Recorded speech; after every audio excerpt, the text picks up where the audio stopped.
Аллаху Акбар, Аллах. И прежде чем мы перейдем к сегодняшнему аяту, к сегодняшнему правилу, хотелось бы напомнить, какие два правила, какие два аята мы с вами прошли, которые мы взяли до этого с вами. На прошлой неделе мы с вами взяли аят из суры Худжурат, где Аллах Субханаху ва Тааля говорит: «Я айюхаллазина аману ин джаакум фасикум бинабаин фатабайяну ан тусибу кауман биджахалатин фатусбиху аля ма фаальтум надимин». Мы взяли правило из суры Худжурат, где Аллах Тааля говорит: «О те, которые уверовали, если к вам придет нечестивец с вестью, какой-либо новостью, то удостоверьтесь, то уточните», Аллах Тааля говорит, «ан тусибу кауман биджахалатин», чтобы не обвинить кого-либо, какой-либо народ или кого-либо по нечестию. И мы с вами сказали, что на самом деле эта проблема, она очень распространена в наши дни. Мы видим, как информация распространяется очень быстро. Достаточно каких-то 2-3 минут, чтобы информация дошла до 100, до 1000 людей. И самое важное, мы должны помнить из этого правила, мы сказали, что мы несем ответственность за ту информацию, которую мы передали. Мы что-то услышали, и если мы это передаем дальше, кому-то говорим, рассказываем, но при этом не проверили, мы несем за это ответственность, за те последствия, которые будут после того, как мы будем распространять эту информацию. Поэтому, прежде чем что-то переслать, что-то пересказать, чтобы что-то кому-то сказать, передать, нужно проверить эту информацию. Правда ли это, во-первых? Во-вторых, и мы сказали такую вещь, тоже хочу еще раз подметить, да, то, что иногда информация может быть правильной. Ты правильно услышал, ты правильно понял, но нужно уточнять. Есть сама информация, сама то, что произошло, а есть суть, почему это произошло. И мы привели пример, что? Мы привели пример, что однажды посланник Аллаха, саллаллаху алейхи вассалям, ночью после Иша возвращался домой с женой Софией, со своей женой Софией домой, то есть провожал ее домой. И два сподвижника увидели его и ускорили свой шаг. И пророк сказал: «Остановитесь, это моя жена». Тем самым посланник Аллаха сказал, то, что если бы эти два сподвижника потом завтра, то есть завтра, кому-то сказали: «Мы видели посланника Аллаха с какой-то женщиной», это было бы правдой? Это было бы правдой. Но они сути бы не знали. То, что эта женщина, это его жена. Это суть. Поэтому, когда ты что-то видишь, когда ты что-то слышишь, возможно, ты правильно видишь, правильно слышишь, но ты сути не знаешь, почему это произошло. Поэтому нужно удостовериться и спросить суть, причину, почему так произошло. Привели пример с братом, которого ты, возможно, увидишь, говорится азан, а он уходит из мечети. То, что он уходит из мечети, это же ты видишь, это правда, но нужно уточнить. Прежде чем кому-то рассказывать что-то или делать какие-то выводы у себя, нужно спросить, почему он так сделал.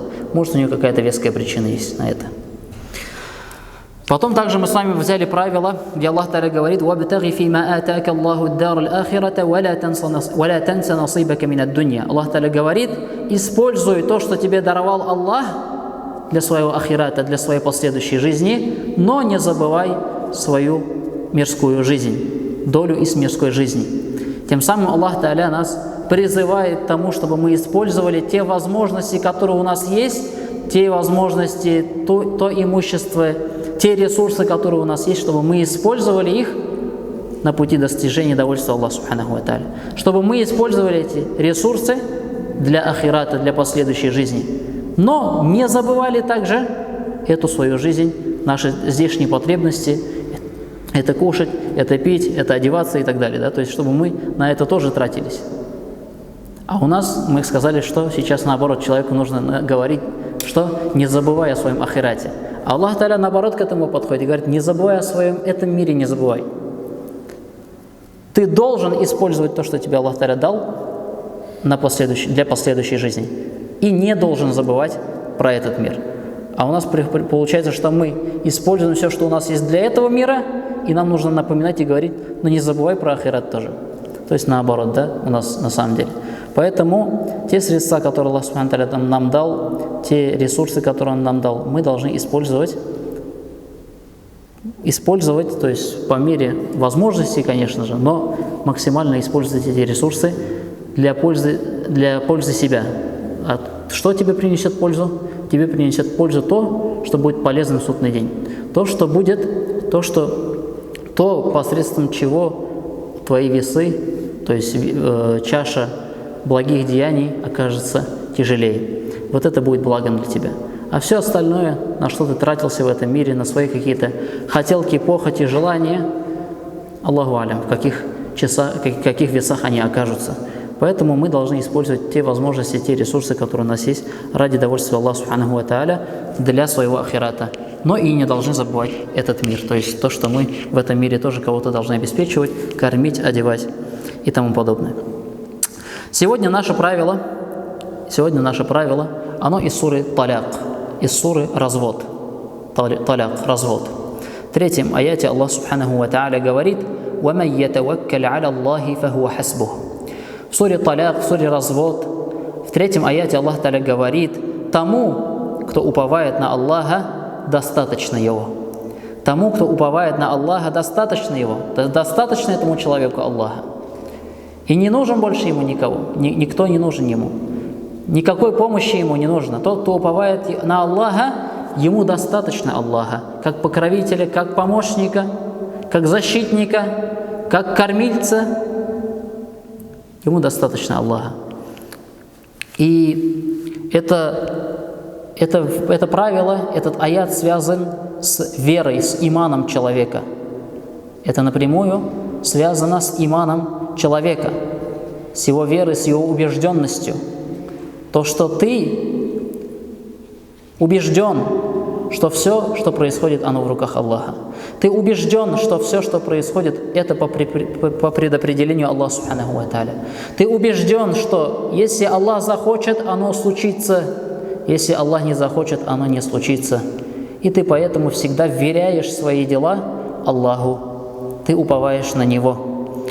И этому человеку, такому человеку, никто больше не нужен. Аллах Тааля достаточно ему. Если человек действительно уповает на Аллаха истинным упованием, то ему будет достаточно Аллаха как покровителя, достаточно будет Аллаха как защитника. И смысл этого аята, этого правила, он явный и очевидный, как мы уже сказали. Он указывает на то, что тому, кто уповает на своего Господа, на Аллаха, в вопросах религии и мирской жизни, полностью полагаясь на Аллаха в обретении благ и устранении вреда, при этом совершая необходимые действия с уверенностью, что это будет доступно и облегчено. То есть человек, что-либо делая, он понимает, что результат этого действия, исход этого действия, итог этого действия зависит только от Аллаха Субханаху ва Тааля. И еще раз заметим то, что это правило, это кораническое правило, где Аллах Тааля говорит: «Ваман яттакиллаха, ваман ятаваккаль аля Аллахи фахуа хасбух». Тому, кто уповает на Аллаха, достаточно его, упоминается в суре Развод, где Аллах Субханаху ва Тааля объясняет порядок развода. То есть Аллах Субханаху ва Тааля, есть целая сура в Коране, которая названа сура Развод. Развод с женой, то есть расторг никаха, да? Расторжение никаха. Это целая сура. И в этой суре Аллах Субханаху ва Тааля подробно описывает и объясняет, каким должен быть развод, какие правила развода и какие последствия есть.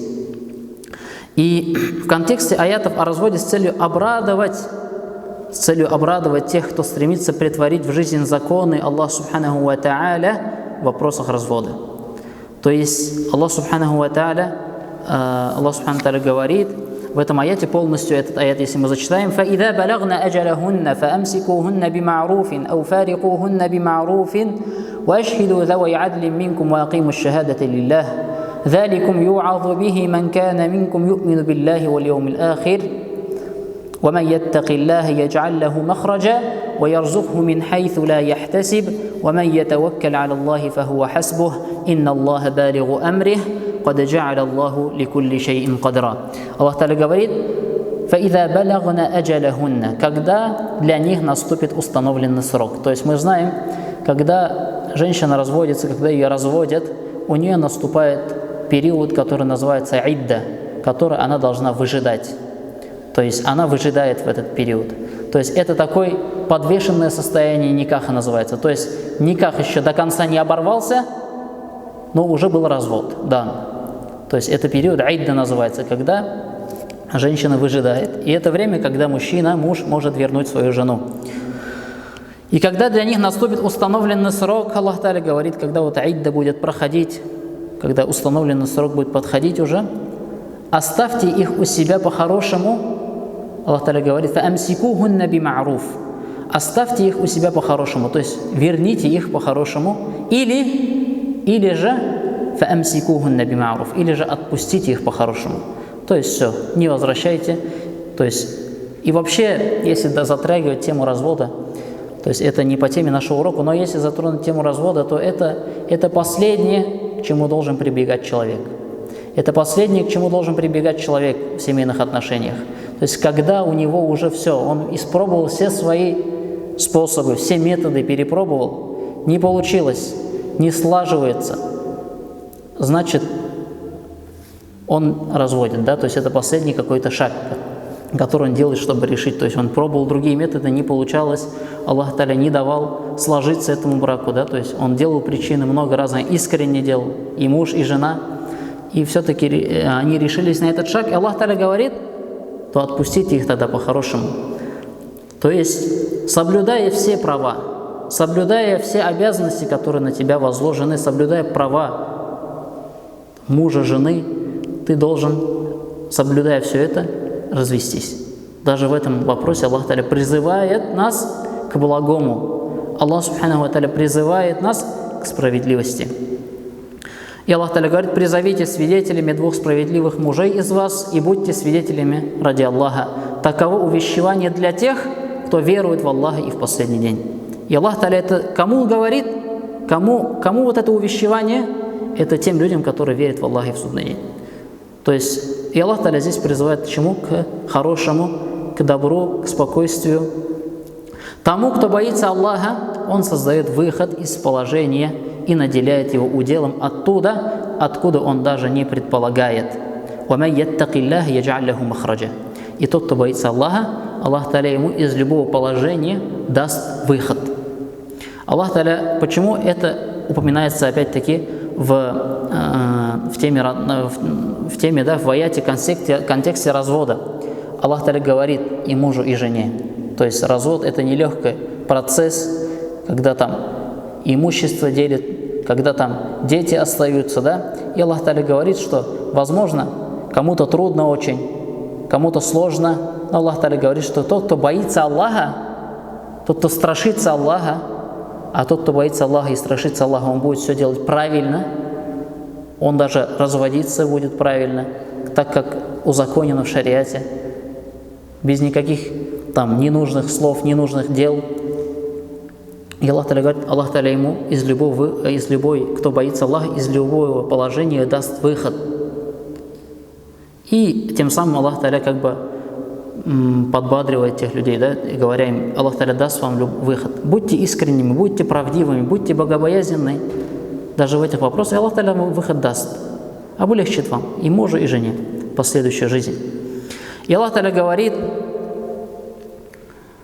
тому, кто уповает на Аллаха, достаточно его. Аллах доводит до конца свое дело.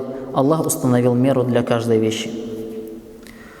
И, как мы сказали, это упоминается в теме развода, да, вот эти наши правила: кто уповает на Аллаха, тому его достаточно.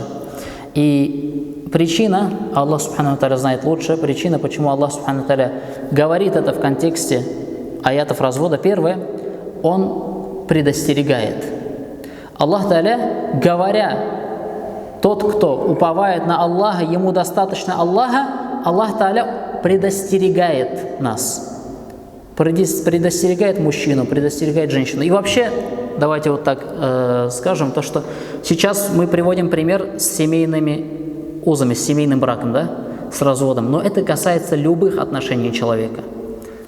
Папа, отец с сыном, сын с отцом, родственники, бизнес-партнеры, друзья, коллеги. Это, то есть просто здесь пример на брачном союзе в аяте. А это правило используется оно в нашей жизни, то есть в любом аспекте. И что Аллах Та'аля в первую очередь предостерегает нас? Предостерегает нас как? Он говорит, кто уповает на Аллаха, тому его достаточно. То есть тот человек, который уповает на Аллаха, Аллах Та'аля защитит его, Аллах Та'аля не даст в обиду этого человека, Аллах Та'аля будет помощником этого человека. И ты, муж или жена, в нашем примере, да, когда разводишься, что часто встречается несправедливость. Например, все дети остались, пятеро детей, все 5 детей остались с женой, муж ушел, жена осталась с 5 детьми. Что мужчина пошел, женился и дальше живет, правильно? А что женщине делать с 5 детьми? Как она дальше замуж выйдет? И по статистике такие женщины не могут выйти замуж. Кто возьмет женщину с 5 детьми? Мужчина даже в возрасте, он будет все равно думать, пусть замужней будет, но хотя бы с 1-2 ребенками. Кто возьмет с 5 детьми? И что? Получается, она остается в трудном положении. А муж ушел, там все, забыл про все, да? Забыл то, что он должен обеспечивать этих детей. Забыл то, что он должен растить этих детей. Забыл то, что он должен кормить этих детей. Хоть и женился там дальше еще раз. И если в этом случае вот эта женщина, вот эта жена, она как бы терпит, она правдива, она все правильно в основе делала, да, но вот муж так оставил ее с 5 детьми и не обеспечивает, и ничто не делает, вот этот мужчина должен бояться. Должен бояться, что когда-нибудь в один из дней придет наказание Аллаха на него. Если эта женщина уповает на Аллаха, если эта женщина уповает на Аллаха, то Аллах Та'аля не оставит ее в обиде. Аллах Та'аля не оставит ее в трудном положении, если она уповает на Аллаха. Аллах Та'аля даст ей выход из положения. Но этот человек, который стал причиной несправедливости, этот человек, который стал причиной какого-то зульма, он тоже просто так не останется. Аллах Та'аля является покровителем тех людей, которые справедливы, и которые терпят, и которые уповают на Аллаха. И также женщина, она должна понимать, если что-то она сделала несправедливо, неправильно, и тем самым нарушила права своего мужа, бывшего мужа уже можно сказать, да? То есть что-то неправильно там, имущество забрала, которое ей не принадлежит, еще что-то сделала, насолила там мужу чем-то, а муж все по справедливости сделал, все правильно в основе, все по шариату сделал, и он терпит, он богобоязненно, он терпит, он уповает на Аллаха в этом трудном положении, он уповает на Аллаха, то эта жена, бывшая жена, она должна бояться наказания Аллаха Субханаху ва Тааля. Она должна бояться, потому что тот человек находится под покровительством. И тем самым Аллах Та'аля говоря, то есть Аллах Та'аля приводит это правило в контексте развода. Мудрость в чем? Аллах Та'аля предостерегает. Будьте осторожны, потому что тот, кто уповает на Аллаха, ему его достаточно. Аллах Та'аля сохранит этого человека. И второе, Аллах Та'аля успокаивает. Аллах Та'аля успокаивает того человека, который правдив, того человека, который справедлив, который у него все, он сделал все правильно по шариату. Да, исход такой нехороший получился, развелись, семья распалась, но все правильно было. Аллах Та'аля говорит, будьте спокойны. Будьте спокойны, кто уповает на Аллаха, Аллах Та'аля ему достаточен. То есть, да, это трудный этап жизни, кому-то это может тяжело прийтись, или другие, возможно, да, то есть в других примерах тоже можно привести это, но Аллах Та'аля говорит, что кто уповает на Аллаха, ему его достаточно. Аллах Та'аля найдет выход, Аллах Та'аля покажет тебе выход, облегчит тебе и сделает тебе лучше. И, как мы сказали, предостережение обращено к каждому из супругов, в душе которых закралась мысль нарушить границы, установленные Аллахом, в том, что касается развода. Будь это вопрос выжидания срока, содержания или чего-нибудь иного. А ведь сердцам людей свойственна скупость. Сердцам людей свойственно вот это ухищрение, в особенности во время развода, когда люди, как правило, начинают вести себя не совсем корректно. То есть, когда на эмоциях ненужные слова, ненужные действия и так далее. Иногда даже под влиянием гнева, отдаляясь от принципов справедливости, которые Аллах Субхану ва Тааля установил. Поэтому эти люди должны останавливать себя и помнить, что Аллах Субхану ва Тааля есть, Он видящий, что вот эта несправедливость, она не останется так. Успокоение же касается тех, кто проявил искренность в отношении Аллаха и исполнил все, что велит ему Господь, с указанием на то, что даже если кто-то попытался обойтись с тобой коварно как-то, в пользу ему или во вред, то поистине Аллах с ним, Он поддержит его, того, кто терпит, того, кто уповает на него. И, как мы сказали, что это правило хоть и приходит в контексте вопросов касаемо развода, как об этом мы сказали выше, смысл его более широкий и не ограничивается лишь этим случаем развода. В Коране есть очень много аятов об уповании, о таваккуле, его достоинствах, и Аллах Субханаху ва Тааля восхваляет тех людей, которые уповают. И Аллах Тааля описывает то, как упование влияет на жизнь человека. И мы можем даже из жизни пророков посмотреть. Прежде чем привести соответствующие аяты из Корана, хотелось бы напомнить, что Коран свидетельствует о том, что совершение необходимых действий исходит от совершенства упования. То есть упование, что это такое упование? Упование, оно состоит из двух частей. Упование состоит из двух частей. Первое – совершение причины, и после оставления итога этого действия Аллаху. Совершение причины и оставление итога этой причины совершенного действия Аллаху. И примеры можно привести пророков. То есть, и мы должны вот это помнить всегда, когда вот что-то делаем, мы должны понимать, что мы должны сначала делать причину какую-то, а потом уповать на Аллаха. Например, история Мусы. Мир ему, когда он попросил питья для своего народа.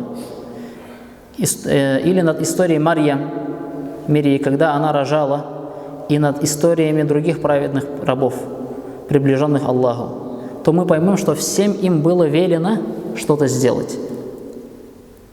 То есть, разве Аллах Субханаху ва Тааля не может просто так что-то дать?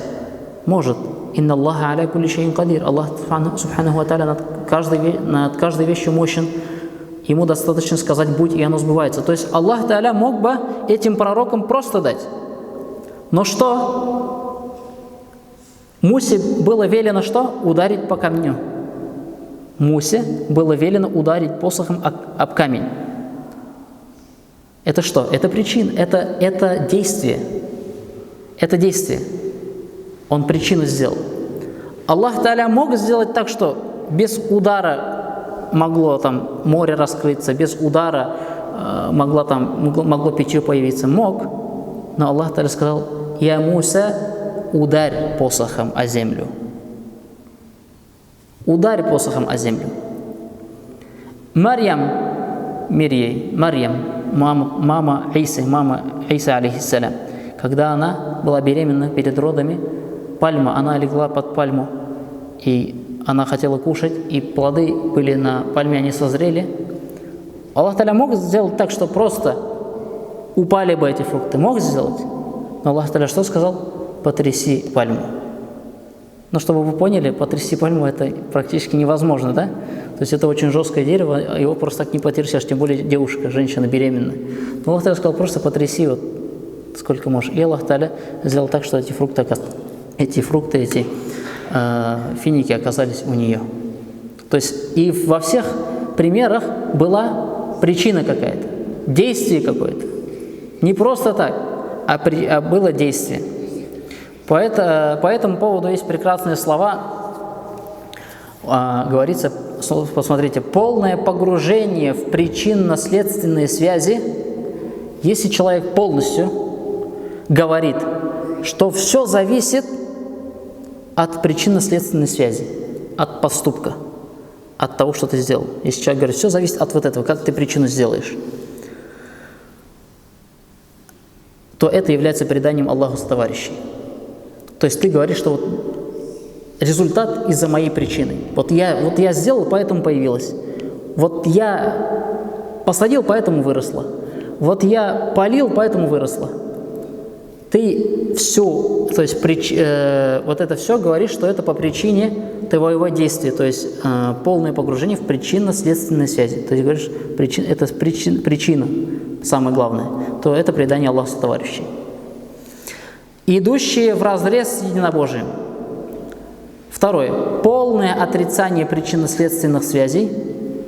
Если человек говорит, не надо причину делать. Зачем причина? Аллах Та'аля захочет, даст. А сам лежит на диване, да? Как у татарижа, алмапыш аузматыш. Яблоко созрей и в рот упади. Если человек так считает, то это порицание шариата и мудрости. Это порицание шариата. Человек, который считает, что я буду лежать, и мне манна небесная придет. Аллах Та'аля же кормит, и он лежит вот так вот. Этот человек, это глупый человек. Человек, который порицает шариат. Тогда бы пророки бы ничего не делали. Зачем пророки что-то делали тогда? Зачем пророки тогда воевали? Зачем пророки терпели тогда? Аллах, это же любимые, самые любимые творения Аллаха Субхану ва Тааля. Пророк Мухаммад, другие посланники. Зачем Нух, алейхиссалям, ковчег строил? Он сколько ковчег этот строил? Никто ему не помогал. Там несколько человек только было, которые ему помогали. Он ковчег строил, потом туда по парам всех животных собрал. Столько дел. Зачем? Ну, может быть, тоже сидел бы просто и говорил, Аллах Та'аля сейчас решит умертвить этот народ и все. Нет. Аллах Та'аля сказал построить плот ему, взять туда уверовавших людей, взять туда всех животных. Это сколько труда. И все, Аллах Та'аля спас их потом. Он сколько причин сделал. И поэтому причина, она тоже нужна.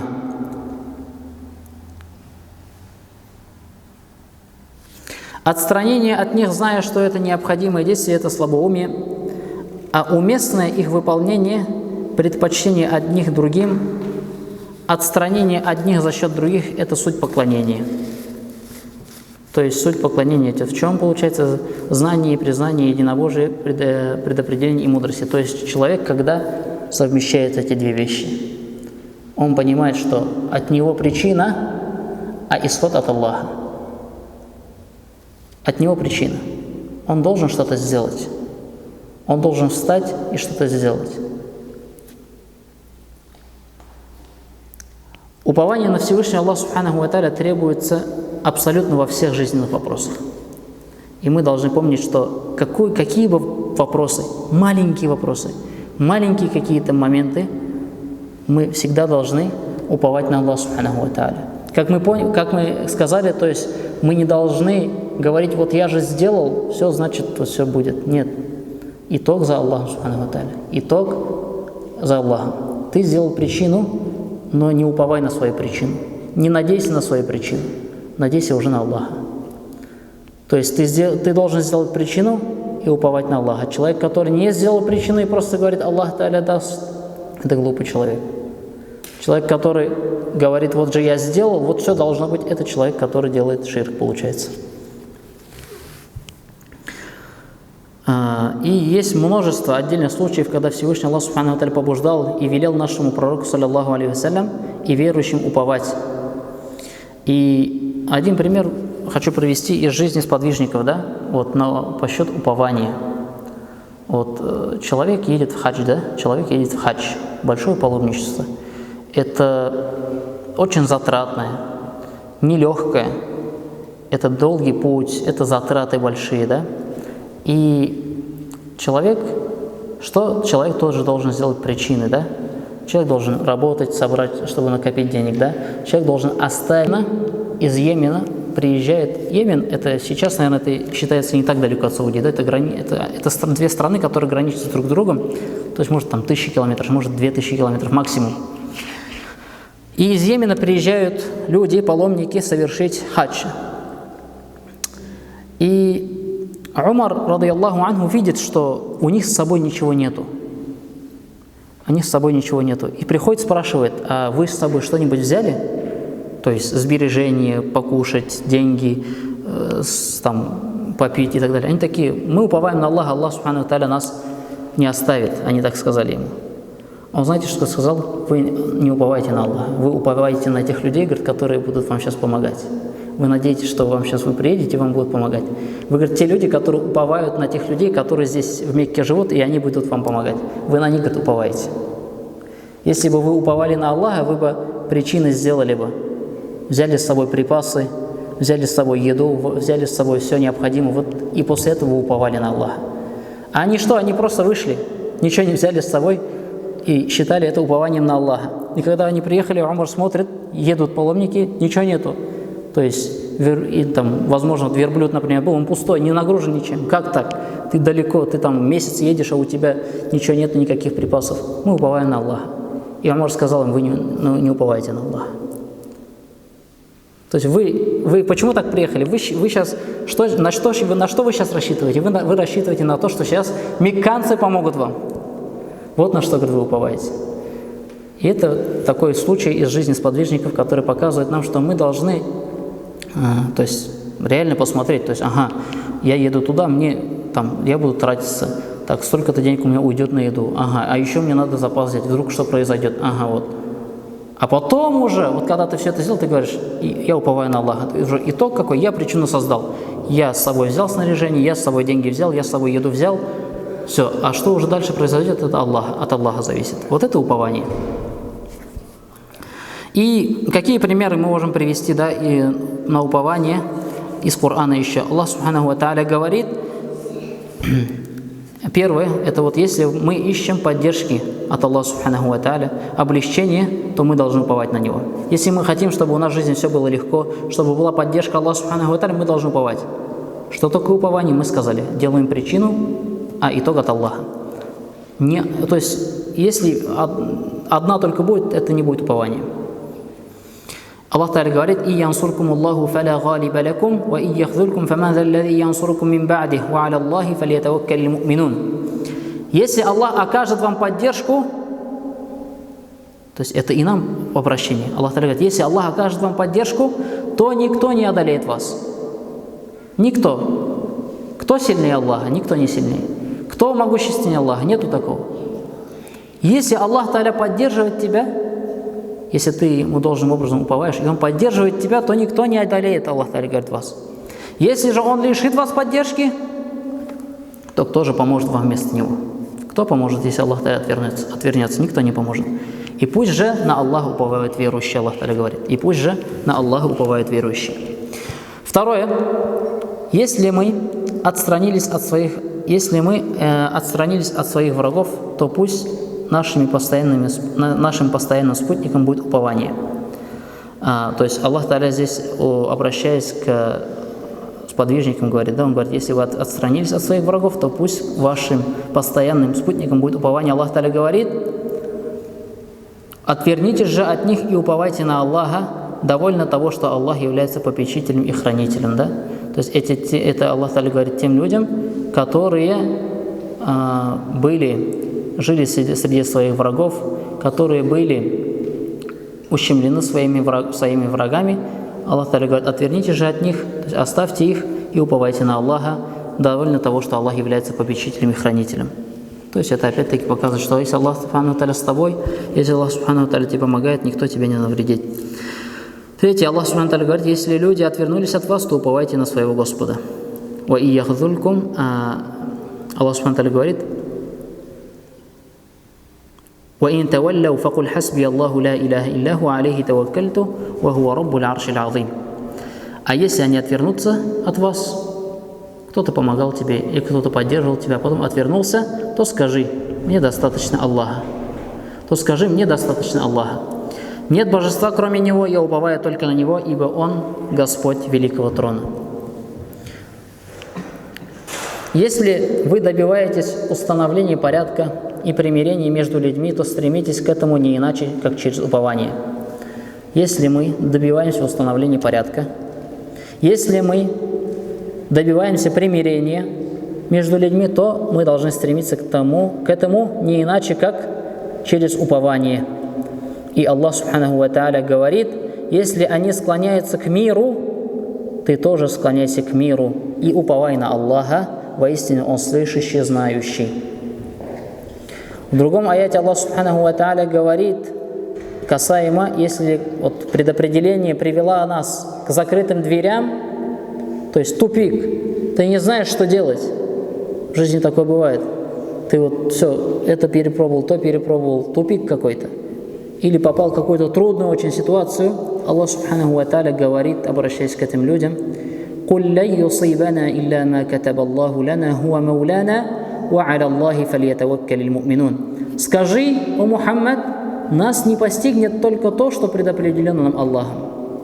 То есть, когда ты оказался в какой-то трудной очень ситуации жизненной, когда ты говоришь, что все двери передо мной закрыты, когда ты говоришь, что нету никакого выхода, Аллах Та'аля сказал: скажи им, нас постигнет только то, что предопределено нам Аллахом. То есть то, что с тобой предопределено, то, что с тобой случилось, та трудность, те проблемы, которые сейчас появились, они только по предопределению Аллаха. И не постигнет нас ничего, кроме того, что нам предопределено. Он наш покровитель, и пусть верующие уповают на одного лишь Аллаха Субханаху ва Тааля. Когда тебя постигла болезнь, когда постигла тебя трудность, проблемы, бедность, помни об этом.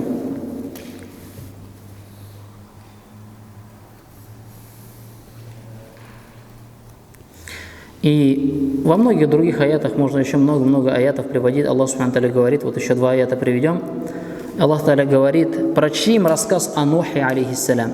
Вот он сказал своему народу: Нух, о народ мой, если вам тяжко от того, что я нахожусь среди вас и напоминаю о знамениях Аллаха, то я уповаю на Аллаха. То есть, если мы посмотрим на историю Мусы, да, он почти 1000 лет призывал свой народ. 1000 лет. 1000 лет призывал человек свой народ. И за ним последовали только малая часть. Что как бы он чувствовал? Какие были его чувства? Он терпел и уповал на Аллаха. Все эти 1000 лет он уповал на Аллаха. Он делал причину, призывал 1000 лет и уповал на Аллаха. Аллах Субхану Тааля также говорит: Аллаху ведомо сокровенное на небесах и на земле, и к Нему возвращаются дела. Поклоняйтесь же Ему и уповайте на Него, ибо Господь твой не находится в неведении о том, что вы совершаете. Аллах Та'аля знает, что мы совершаем. Аллах Та'аля видит, что мы совершаем. Аллах Та'аля знает наши намерения, наши мысли. И поэтому мы должны уповать на Него. И Аллах Субхану Тааля по мере нашего упования, по мере наших стараний, иншаллах, даст нам лучший исход.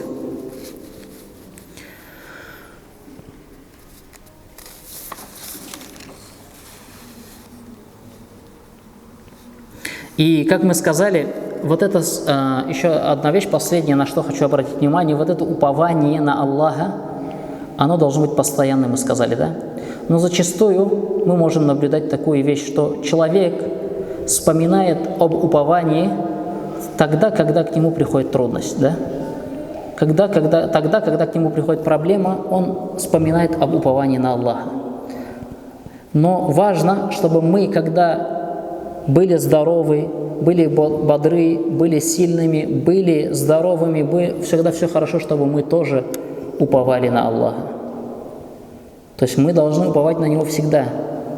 Когда даже все хорошо, когда у тебя все хорошо идет, когда у тебя все дела в гору, когда у тебя все хорошо, ты все равно должен уповать на Аллаха. Ты должен понимать, что то, чего ты достигаешь, это не из-за твоих каких-то там умений, не из-за твоих каких-то сил, не из-за каких-то твоих денег там и так далее, а это потому, что Аллах Субханаху ва Тааля это предопределил. И ты должен все равно, когда у тебя даже все хорошо, ты должен, совершая что-либо, уповать на Аллаха. И приведу напоследок слова Ибн Аль-Кайима, да помилует его Аллах, он говорит: порой, говорит, мы, будучи бодрыми и сильными, забываем и проявляем беспечность в том, чтобы уповать на Аллаха. Чувствуя сердцем силу и бодрость. Мы чувствуем, как будто мы сильные, у нас все получается, я вот могу, но это не ты можешь, это Аллах Та'аля тебя открывает. Но это ошибка, на которую следует обращать внимание и предостерегать от нее. Ибн Аль-Каим говорит: человек, размышляющий над теми дуа, человек, который размышляет немножко, если он посмотрит на те дуа, на те молитвы, которые делал посланник Аллаха, саллаллаху алейхи вассалям, то он обнаружит, что пророк, саллаллаху алейхи вассалям, постоянно просил помощи у своего Господа. Он постоянно просил помощи Аллаха, субханаху ва тааля. Какое бы дело это ни было, он просил помощи у Аллаха. Ты утром идешь на работу, у тебя какая-то цель стоит выполнить какую-то задачу. Попроси Аллаха, субханаху ва тааля, помочь тебе. И уповай на Него. И пророк, саллаллаху алейхи вассалям, вызывал к своему Господу, моля о том, чтобы он ни на миг не предоставлял его самому себе. «Валя такильни иля нафси», говорил пророк, саллаллаху алейхи вассалям: «О Аллах, не оставляй меня самому себе». То есть, чтобы человек не говорил: это я сам, это вот я сам. Нет, не оставляй меня самому себе. То есть, если человек самому себе останется, он ничего не сможет сделать.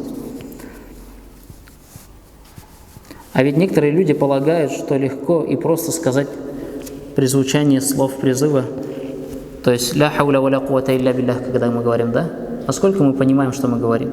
«Ля хауля ва ля куввата илля биллях». Нет силы и могущества, кроме как у Аллаха. Поэтому без помощи Аллаха, без упования на Аллаха человек ничего не сможет достигать. Ничего человек не сможет сделать, и ни к какому результату человек не сможет прийти без упования на Аллаха, субханаху ва тааля, без обращения к Аллаху. И пусть Аллах, субханаху ва тааля, сделает наш нрав таким, чтобы мы во всех своих делах уповали на Него, чтобы мы всегда чувствовали то, что мы зависим от Аллаха, субханаху ва тааля, что нет у нас никакой силы и никакой мощи, и вся сила и мощь принадлежит Аллаху, субханаху ва тааля. Субханак Аллахумма бихамдик, ашхаду ан ла илляха илля анта, астагфирука ва атубу илейк. Ассаламу алейкум ва рахматуллахи ва баракатух. Аллаху акбар, Аллаху акбар, Аллах.